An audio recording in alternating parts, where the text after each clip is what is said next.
Regarde, ton mari ne va jamais te trahir, mais il faut te vacciner. Ta femme, là, elle ne va jamais te tromper, mais il faut te vacciner. Tu sais comment? Immunise-toi. L'immunité spirituelle, immunise-toi. C'est un élément important. Et s'immuniser, c'est se rendre fort, c'est se rendre capable de résister aux attaques sur le chemin. Toute destinée de valeur sera attaquée. Il y a trop de chrétiens qui sont trop fragilisés lorsqu'ils entendent des choses contre eux. Lorsque les choses ne se passent pas comme ils avaient prévu, ils sont profondément déstabilisés. Cette déstabilisation-là est un problème. Déstabilisés émotionnellement. Ils abandonnent ce qu'ils avaient commencé. Parce que les choses ne vont pas comme ils l'auraient pensé, comme ils auraient souhaité. Parce qu'ils ne s'y attendaient pas dans la maison de Dieu. Il dit, j'aurais pu m'attendre à tout, même si les païens pouvaient me faire ça. Mais pas mon frère en Christ.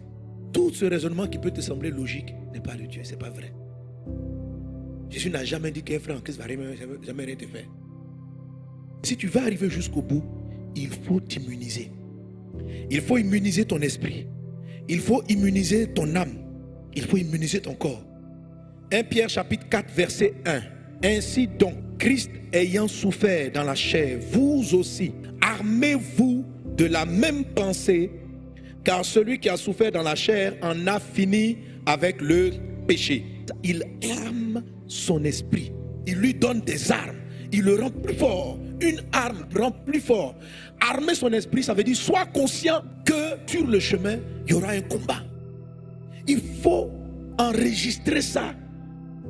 Tu vas te battre, mais tu as une assurance, c'est que tu vas gagner. Alors, tu vas te battre et tu vas gagner, c'est différent de tu ne te battras pas. Vous savez, il y a des messages qui ne font pas attention, nous donnent l'impression que vivre en Christ va nous exempter de certains coups. Ce n'est pas vrai. Ce n'est pas vrai. Et le fait de s'imaginer ça amène des croyants, lorsqu'ils sont choqués d'être tellement traumatisés, ils disent, mais c'est pas croyable. Comment moi, un chrétien qui marche avec Jésus, comment ces choses-là peuvent-elles m'arriver en étant en Christ? Il y a des gens qui sont surpris qu'on peut être un bon chrétien et puis être en deuil. On peut être un bon chrétien et puis perdre quelqu'un. Ça arrive. Il y a des gens qui ont rétrogradé parce qu'ils n'ont pas compris pourquoi, après 20 ans de vie chrétienne, ils n'ont toujours pas d'enfants. Il y a des gens qui ont rétrogradé parce qu'après certains moments, certaines choses ne se sont pas mises en place et ils abandonnent le chemin. Tu sais, ma soeur, mon frère, ton esprit n'était pas armé.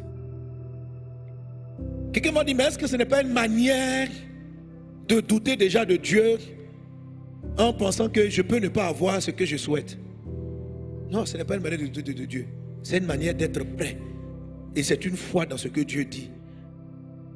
L'apôtre Pierre dit ceci, de même que Christ a souffert, vous aussi armez-vous de la même pensée, car celui qui a souffert dans la chair en a fini avec le péché. Le mot péché, ça signifie rater le but.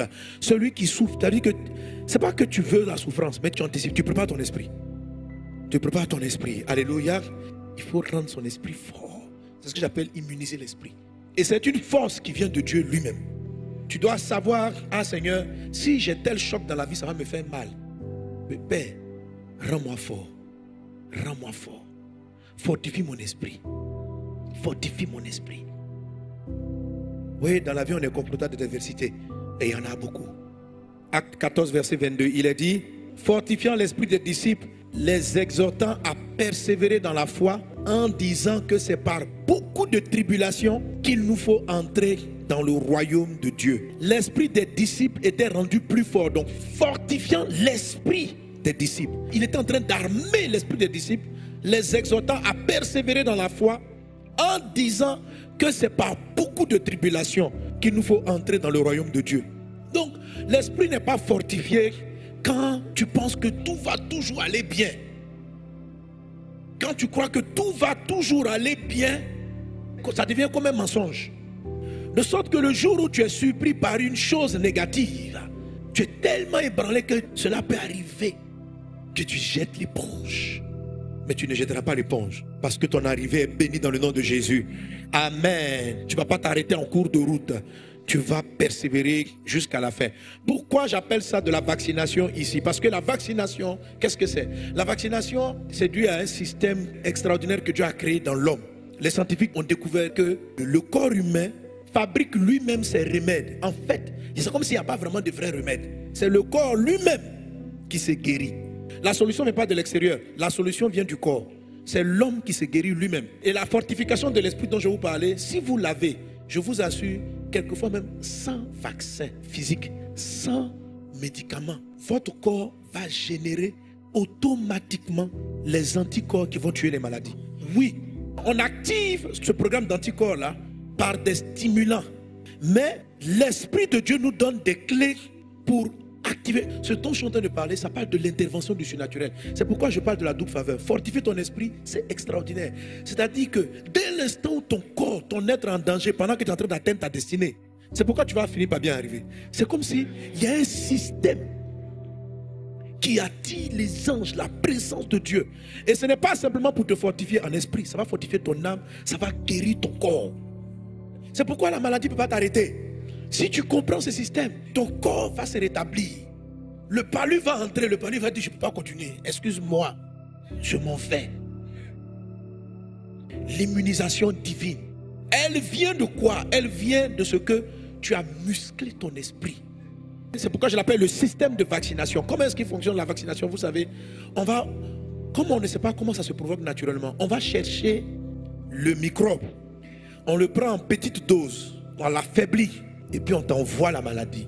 Donc généralement quand on vaccine un enfant par exemple, il va faire de la fièvre, il va faire la maladie. Mais la dose est telle que elle ne peut pas le tuer.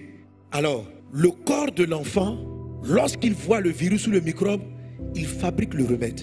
Tu vois, il y a une usine chimique dans ton corps. C'est extraordinaire. Ouais. Le corps fabrique le remède. Ça, ce n'est pas les scientifiques qui ont inventé. Ils ont trouvé un corps comme ça. C'est Dieu. Dieu. C'est-à-dire, quand Dieu nous a créés, là, Dieu a su que sur la terre, il y avait des maladies, il y avait des tribulations.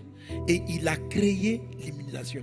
Ce qui se passe, c'est que l'esprit de l'homme est devenu faible. Parce que la vérité, les anticorps là, sont générés par votre esprit. Est-ce que vous me suivez? On peut le faire mécaniquement en envoyant le virus. Ça veut dire que le remède était déjà là. Mais rien ne l'avait laissé jaillir. La Bible en parle. Par exemple, il utilise ce mot. Il dit, un cœur joyeux est un bon remède. Un cœur joyeux est un bon remède. Il ne dit pas, un cœur joyeux te préserve. Non, il dit c'est un bon remède. Remède, ça veut dire, la maladie est arrivée et le tas de ton âme vient guérir la maladie. Il dit que le cœur joyeux, c'est que l'auteur dit, il dit le cœur joyeux est un médicament. Le cœur joyeux est un médicament. Pour arriver jusqu'au bout, il ne faut pas simplement avoir le médicament pour ton corps physique. Il y a le même médicament là, il sert à ton âme. Le même médicament sert à ton esprit. Il est très difficile d'arriver jusqu'au bout si tu es tout le temps malade. Pour que ce médicament là soit actif, il y a un travail à faire dans ton esprit. Alléluia, qu'on appelle le vaccin. Alors je vais sur le vaccin physique. Donc quand tu te vaccines, tu envoies une petite dose de maladie et le corps produit l'anticorps. Ok? C'est pareil. C'est ce que Jésus a fait. Il dit, tu vas avoir des tribulations. Tribulation, ça veut dire quoi? Des persécutions. Les gens ne vont pas te comprendre. On va te rejeter. Tribulation, ça veut dire quoi? Ça veut dire que tu peux avoir l'impression que des choses vont échouer. C'est-à-dire que tu vas commencer des choses et puis ça ne va pas marcher. Tu sais ça? On dit ok. Il dit, tu vas en avoir. Tu vas en avoir. Rappelle-toi, Acte 14, 22 dit, les apôtres fortifiaient leur esprit en leur disant, vous aurez des tribulations. Donc, ça va arriver. Tribulation, ça veut dire quoi? Ça veut dire que certains de tes proches pourront te trahir. Ah bon? Et puis, il commence à imaginer, si celui à qui tu as mis ta confiance te laisse un jour, tu te piques avec le virus comme ça. Regarde, ton mari ne va jamais te trahir, mais il faut te vacciner. Ta femme là, elle ne va jamais te tromper, mais il faut te vacciner. Tu sais comment? Tu dis, si celui en qui je mets ma confiance m'abandonne, tu anticipes et puis tu trouves déjà dans le présent la force de lui pardonner. C'est fini. Si tu veux lui dire, ça n'arrivera jamais, ça ne peut jamais arriver. Si un jour par accident, c'est arrivé, tu ne vas trouver en toi aucune force. Ta vie va commencer à dégringoler parce que tu avais tellement cru en l'homme. Il m'a fait ça. Maintenant, tu vas commencer à arriver à l'église en deuil mondial. Donc, le principe de la vaccination, c'est de te rendre malade. Tu n'es pas malade maintenant, ça dit, tu dis que on peut me faire. Et puis, quand tu as vu la chose, Au début, tu vas voir que tu vas faire la fièvre. Lui là, il peut me faire ça. Si, mais en fait, il ne va jamais te faire. Il faut arrêter de penser que. Parce qu'il y en a qui vont parler par le message. Et puis, elle va regarder le mari. Non, tu vas me tromper quoi? Il ne va pas te tromper. Il ne va pas te tromper. Et puis, tu vas regarder ta femme. Tu dis, ne pas ça, tu dis, c'est vacciné. Attends, te regarder. En fait, pour ne jamais tomber à main, être prêt à pardonner toute forme d'offense. Tu dois penser dans ton cœur. Puis tu dis, est-ce qu'il y a un type d'offense qu'on peut me faire que je ne peux pas pardonner? Et puis, tu dois l'anticiper. Et maintenant, aujourd'hui, le mal n'est pas arrivé, puis tu dis je pardonne. C'est comme ça que tu aimes ton esprit. Tu pardonnes maintenant. Quand ça va arriver, ça va te faire mal. Mais tu vas moins souffrir que quelqu'un qui n'a jamais anticipé. Si tu vas être ébranlé, si le mal arrive, tu vas reculer. Mais tu vas voir que ton système immunitaire de ton esprit va se remettre en marche. Et va à nouveau te faire rêver. Va à nouveau te dire qu'il y a meilleur demain. La Bible dit, le juste, il tombe 7 fois, il se relève. Tu vois, Dieu n'a pas dit, je vais bénir tout ton parcours. Il dit, je bénis ton arrivée, je bénis ton départ. Donc au milieu là. Alléluia. L'affaire peut se compliquer. L'affaire peut se compliquer. Mais tu vas te relever. Tu vas te relever. Parce qu'il ne peut rien t'arriver d'autre que ce que le Père a dit. Jésus dit... Jean chapitre 16 verset 33. Je vous ai dit ces choses afin que vous ayez la paix en moi. Vous aurez des tribulations dans le monde, mais prenez courage. J'ai vaincu le monde. Alléluia. Gloire à Dieu. Donc nous connaissons la fin du film. Jésus dit, tu vas avoir des tribulations, mais prends courage. Ma fille, j'ai gagné à la fin. Je gagne. Je gagne toujours. Cette histoire va tourner à la gloire de mon nom et à ton salut. L'arrivée ne peut être que bénie. Ton arrivée sera bénie. Tu sortiras de cette histoire triste avec la tête haute. Tu sortiras de cette histoire malheureuse avec la tête haute. L'aventure que tu vis va finir en gloire. Alléluia. Mes amis, pour moi c'est comme une arme. Quand j'ai compris cette révélation, alléluia, chaque fois quand je suis abattu ou je perds des gens qui me sont proches, où je n'avais jamais imaginé que certaines personnes seraient parties. Dans mon esprit, je voyais qu'on était ensemble pour combattre le bon combat jusqu'au bout. Et puis la vie arrive, le système les a enlevés. Et puis, je ne trouve plus les repères. Je dis, mais il était dans mon plan, il est parti, comment on fait? Je me souviens de l'arrivée. Je me souviens que papa a dit j'allais avoir des tribulations. Mais je me souviens qu'il a promis que le film finit bien. Alléluia. Donc je vois un film. Vous voyez, il y a des films où on commence la fin avant le début. Là. Voilà. Tu vois, on voit la fin. Et puis maintenant le film commence. Et quand le film commence, tu sais que les acteurs que tu avais à la fin, là, c'est qu'ils seront là. Alléluia. Mais la fin meilleure, c'est que ceux qui ont connu le Christ avec toi, même si en cours de route, ils ont été enlevés, tu sais qu'à la fin de l'histoire, vous allez vous revoir au ciel. Tu dis, mais toi, mon gars, tu m'as lâché trop tôt dans l'histoire. J'ai fait mes plans avec toi. Comment tu t'en vas comme ça, trop vite? Mais qu'est-ce qui se passe? À la fin, quand même, on gagne. À la fin, on gagne. À la fin, tu gagnes. Tu gagnes. Il n'y a pas d'autre issue pour toi. Tu es un vainqueur. Tu es un champion. Le Dieu en qui tu as cru t'amènera jusqu'au bout. Mais rêve, mais arme ton esprit. Arme ton esprit. Amen. Je n'ai pas dit de souhaiter, j'ai dit il faut l'armer. Il ne faut pas souhaiter le mal, il ne faut pas rêver le mal. Mais tu armes ton esprit et puis tu fonces. Que Dieu te bénisse abondamment.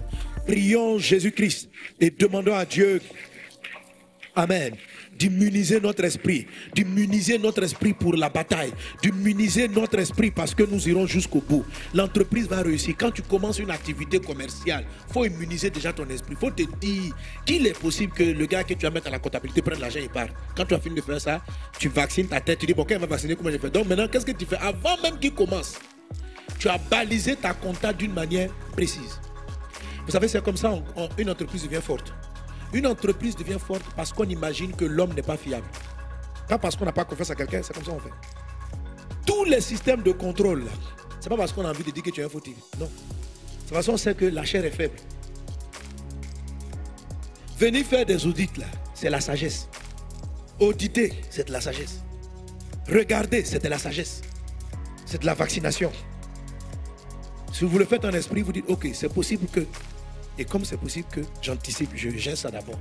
Et tu vas voir que quand tu vas commencer ton commerce dans le cours, amen, que tu vas laisser la petite gérer ça pour toi parce que toi tu es occupé à la maison, tu vas te dire, tu vas te dire, non, ça là c'est ma fille directe. C'est ma fille directe. Et rien ne peut arriver. Mais si tu n'aimes pas ton esprit, le jour où elle va fuir avec la recette, ça peut t'ébranler. Et Dieu qui a voulu que tu fasses la loco, tu ne feras plus jamais de la loco. Or, tu devais démarrer la loco et finir en créant un grand restaurant.